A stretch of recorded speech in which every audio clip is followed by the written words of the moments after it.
like what I want to know is how did you deal with that? Wow, that's a question. I guess I can ask that as my fourth question. Question number 4. That leads into something. That's perfect. How do you respond to a scene like that? Being all, because you do go through, oh no, I forgot the term. De-escalation training. Yes. How have you ever gotten so rattled that you forget your training that you've, because that what you just said seems like I would absolutely. I can't remember a time that I got out of the training doing its part, right? I mean, that's why we train. Right. You kind of go into, I affectionately refer to it as work mode. You train and you train and you train. So it's a reactive response. It's not a thoughtful response. Right. And you go into work mode and you just do what needs to be done to address the issue, get people out of harm's way and protect people.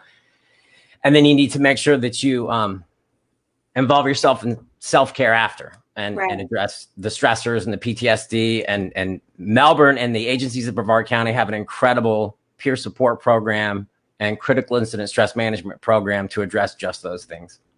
That's amazing. That's amazing. Because I know a lot of people get really rattled, because I know that I would get extremely rattled during a situation like that. But you do go through a lot of training. And that's why I asked. I was like, well, maybe, there's it fluctuates, or maybe it doesn't. So that was a good answer, because I really was not aware.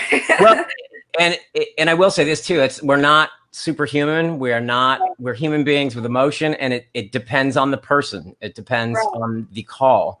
I know that calls with kids were much harder after I had my own.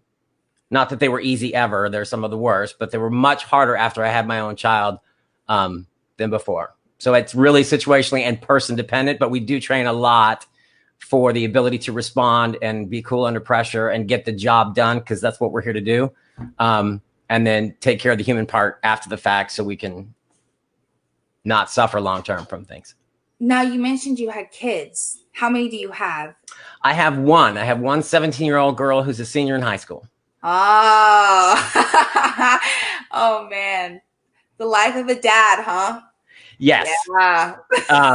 And I've had her full time for about 7 years now. So I get a lot of quality time with her. And I saw on one of your other shows that you rely on your mom for some stuff and you rely on your dad for some other stuff. So I'm not a girl, so I have to rely on my medical training to connect with her in some of those girl stuff. But we're doing good. She's a great kid, like yourself. She's very smart, and she's going to do great things just like you. Well, dealing with Hey Blue, because you love the story time, and I love absolutely doing that with you. Having a father like you, I would expect her to be nothing less. So thank you very much. You're welcome. You are too kind.